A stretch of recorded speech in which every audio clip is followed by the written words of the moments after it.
Dan yang memimpin proses itu ialah Sayyidina Jibril alaihi salatu wassalam. Ini pun sudah satu mukjizat.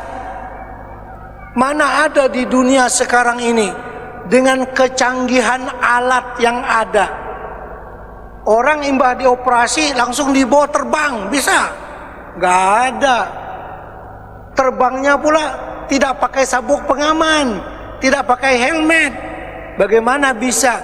Ini pun sudah satu mukjizat, satu yang luar biasa. Dan pada malam Isra Mi'raj itu Nabi kita benar-benar memperhatikan segala yang dipertunjukkan oleh Allah kepadanya.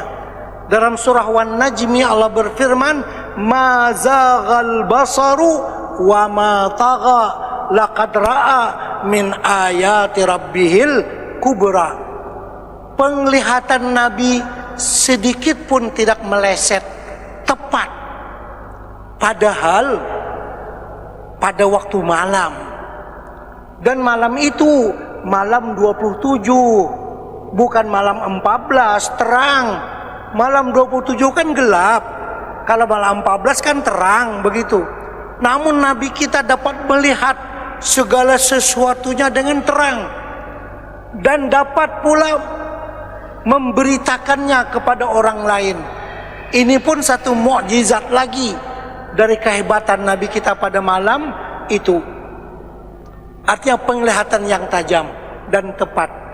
Kalau kita mau coba naik aja ke menara masjid ini, muka ada menggatar lintohot, longgar lintohot, itu baru setinggi ini. Bagaimana Nabi kita pada malam itu luar biasa. Apakah Nabi kita pakai oksigen, pakai tabung oksigen di bawah di belakang? Apakah lagi sewaktu naik ke atas langit ada yang bawa nggak? Pakai oksigen apa? Ada nggak zat asam arang di sana? Nggak ada. Ini mukjizat lagi, penuh dengan kebesaran, penuh dengan kehebatan. Seterusnya.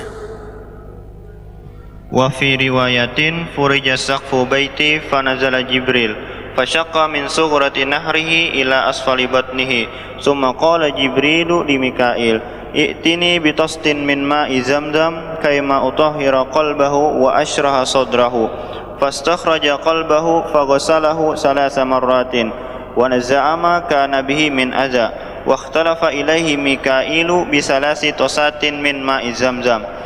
Dalam satu riwayat disebutkan, telah terbelah atap bumbung rumahku, yakni rumah sepupu Nabi SAW yang lebih terkenal dengan kunyahnya, yaitu Ummu Hani binti Abi Thalib. Lalu turun malaikat Jibril alaihissalam. Kemudian Jibril membedah bahagian depan badan baginda Nabi SAW dari lubang leher sehinggalah ke bawah perutnya. Kemudian Jibril berkata kepada malaikat Mikail, "Bawalah kepadaku setalam air Zam-Zam supaya aku dapat membersihkan hatinya dan melapangkan dadanya." Lalu dikeluarkanlah hati Nabi dan dibersihkan sebanyak 3 kali. Dihilangkan segala tempat bersarangnya penyakit hati yang biasa ada dalam diri manusia. Maka berulang aliklah malaikat Mikail kepada Jibril dengan membawa 3 talam yang berisi air Zam-Zam. Sebenarnya hati baginda Nabi SAW tidak kotor dan tidak berpenyakit seperti kotornya dan sakitnya hati manusia dengan sifat yang tercela.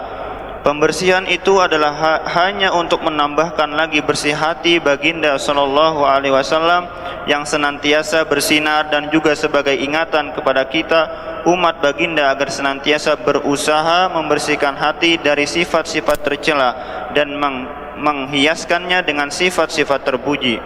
Jadi hati Nabi bukan kotor, tapi ditambah bersih lagi. Dalam Maulid Al-Habsyi disebutkan, "Wa ma akhrajal amlaku min qalbihi adza walakinnahum zaduhu tuhran ala tuhrin." Bukan penyakit yang dikeluarkan dari dada Nabi, tapi pembersihan itu menambah bersih hati yang sememangnya telah bersih. Tadi pengajarannya untuk kita supaya kita membersihkan hati senantiasa dari sifat-sifat yang tercela, terutama dari sifat ujub, sifat takabbur, sifat hubbud dunya dan sebagainya. Karena sifat-sifat ini kalau ada di hati kita, amalan kita mungkin akan tertolak, tidak akan diterima di sisi Allah. Kenapa? Di hati kita ada sifat dengki, ada sifat ujub, ada sifat takabbur dan sebagainya.